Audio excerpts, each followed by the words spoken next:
Hello everyone, welcome back to Perpetual Stew TV.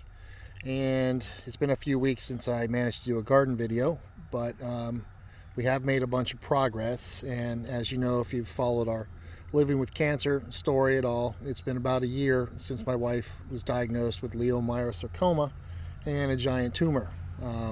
So we're here to show you about gardening when you have limited time, limited energy, and how it can actually help you with some mental therapy as well. So since I last posted, we've gotten a lot more garden boxes done and planted, and as some of you may know, we basically have moved boxes from the back part of the farm on our 10.5 acres to closer to the house so it's more manageable. And this is what you can do when you have no time, little energy, and health problems. Okay, so what we're looking here at this box, this is mostly tomatillas, with a couple peppers mixed in with some onions and some lavender. What you have here, this little singular box, is a moonflower. That's the only one we have left that's the true non-vine moonflower.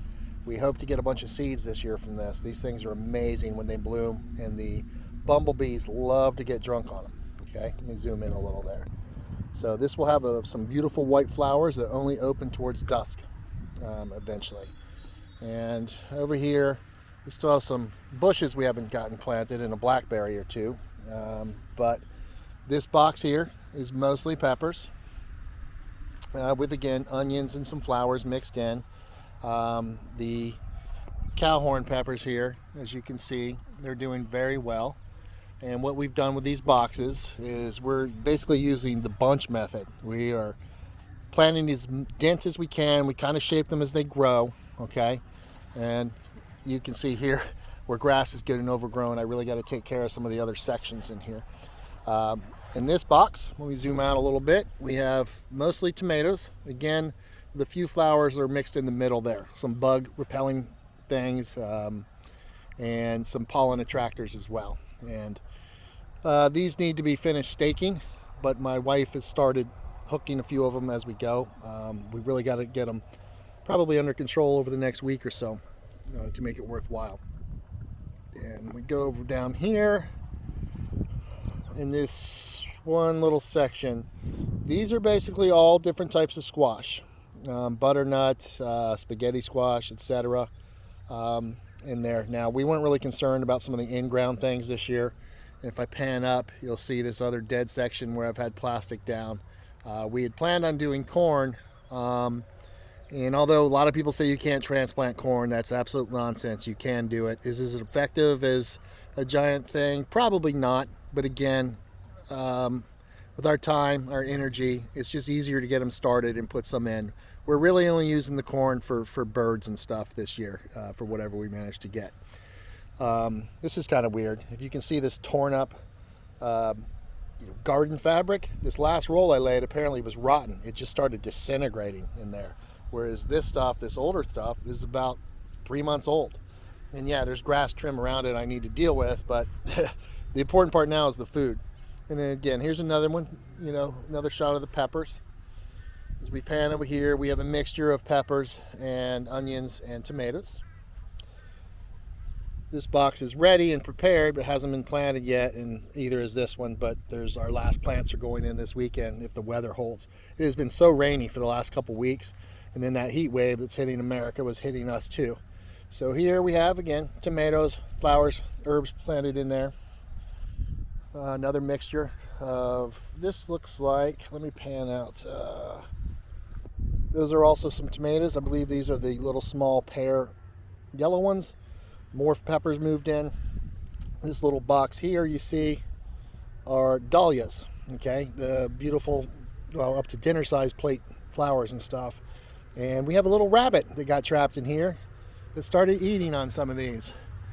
But that's one of many rabbits we have, and we're planting other stuff for them, so they'll be more interested in that. But deer, woodchucks, rabbits, even I've seen possums gnaw on dahlia flowers at night. More peppers.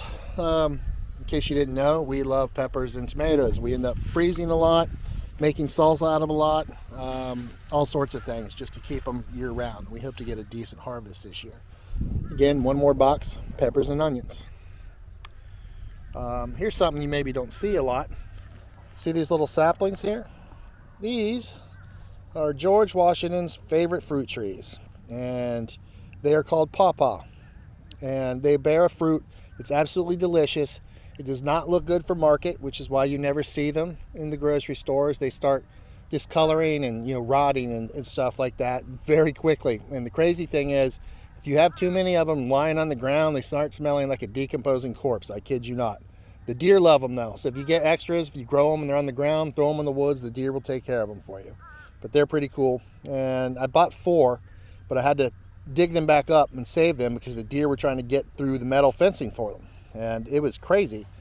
Oh, look at this little nasty sucker. You guys see this weird beetle? Yeah, I don't know what he is. I don't like him though. I have to get rid of him. But I'm just gonna flick him. There he goes, right through the fence. More herbs growing. We planted some things in grow bags, mostly tomatoes with some onions around them because these grow bags support them very well. And as you can see, there is a lot of them. And they are coming along though. So bear with me here. Let me do a little pan about, zoom out. Everything here is coming along. Now the worst part of it all was moving the old garden boxes and getting the dirt moved. And here's the crazy thing. If you can see these little 1 foot tall garden boxes, we got some new ones this year. They sold these on Amazon for $29.99, and we could not believe it because I've seen them as high as $120. And we bought like 4 for $30 a piece. They were not that hard to put together. They take about half hour. You can basically just use pliers and a screwdriver, and that's about all you really need. You can use a auto screwdriver if you want, but you don't really need it.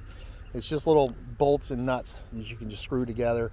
And I basically put the 4 sections together, then my wife would hold down a side while I just tightened everything up. So those were a pretty good find along the way. So we do not have any more raised beds put in this year. We may do more next year. I have to kill off some more grass in here to do some no-till gardening, but we'll get that done. And again, if you're gardening like we are, you have no time. We're not professionals. We're not trying to bring things to market, anything like that. But it's very, very good for us to be able to do this because it's not too strenuous. It's not like we're running or anything. And as I've said, Christy has cancer. I have early onset Parkinson's. Our time is limited because our life is a mess with all the medical stuff going on.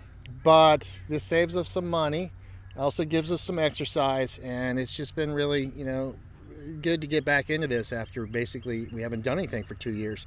Our farm is going to hell in a handbasket, and we're trying to reclaim it one little section at a time. So anyway, stay tuned for more. I'll probably take you to the decorative part in a while to see what's going there. And again, you can see where grasses are getting out of control, but at least they took the hay this week. So 8 acres of hay taken away and the field's short again.